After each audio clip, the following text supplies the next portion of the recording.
There was a lot of property damage, Stephanie, right there in Bay St. Louis, because Bay St. Louis basically experienced the worst of Hurricane Katrina. A lot of rebuilding had to be done, and done by people that don't necessarily live there. Absolutely. We were talking about thousands of volunteers, and really, if you ask anyone along the Gulf Coast, let's say the recovery process would be much slower if it wasn't for all of the volunteers that have made their way down here and helped out. Now, some volunteers come for a week, others come for a month, but our own Jim Cantori has a story of volunteers who came and never left. It's humbling to be able to be this involved in somebody's life, to be able to help them get back in a home. It's a real honor. As a volunteer after Katrina hit, Jordan Sycamore only intended to stay a short time. That was more than a year and a half ago. Just stayed, saw a need, and filled it. He now coordinates the construction of houses like this one in Hancock County and other volunteer efforts for Lagniappe Presbyterian Church. Okay, hang on, I need the nail gun.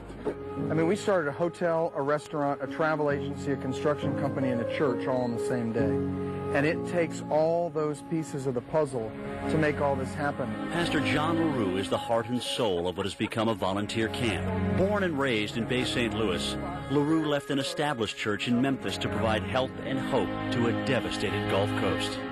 Had no job, no resources, no staff, no facility, no anything. And when you run out of resources, that's when you really get on your knees. His prayers were answered, and with volunteers and donations, the Lagniappe Presbyterian Church was born. Up to 350 volunteers a day are given room and board while they help. That's about 1,300 meals a day if you're counting. So why do it? We say of ourselves down here that we're all bipolar. We laugh and cry in the same sentence, and we're not all together right. And it takes a little bit of that to move to a place that's the ground zero, the greatest natural disaster of U.S. history, and say, that's just the kind of place I'd want to be. But it's more than that. LaRue lost his aunt and uncle in the hurricane. He, like the thousands of volunteers that have already walked through the church doors, wanted to give back. This could be us. You know, we could have a hurricane strike us at any time during the summer, and we just kind of felt the need that this is where God wanted us to come. It's hard. It's hard. And it's hard on the folks that are here. It's hard on me. It's hard on our families. It's hard on the staff.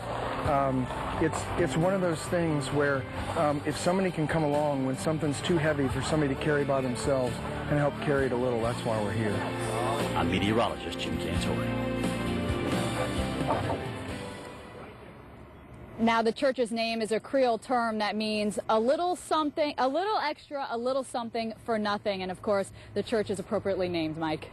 Stephanie, I've got a couple of questions for you. First of all, there still must be an army of volunteers there in Bay St. Louis, and also it costs a lot of money to rebuild churches and travel agencies and homes. Where's that money coming from? Right.